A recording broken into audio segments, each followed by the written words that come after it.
thandizolo mpeza kwa Yehovayo akusunga moyo wako ndikuchinjiriza iwe nyumba ndipanjira pomwe akusunga konseko yewe anasunga tu Israeli kalelo atachinjiriza we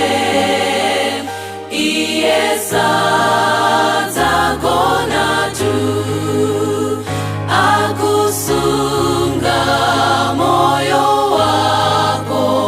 ndikuchinjiriza iwe nyumba ndipanjira pomwe akusunga konseko akusunga mbuyeyo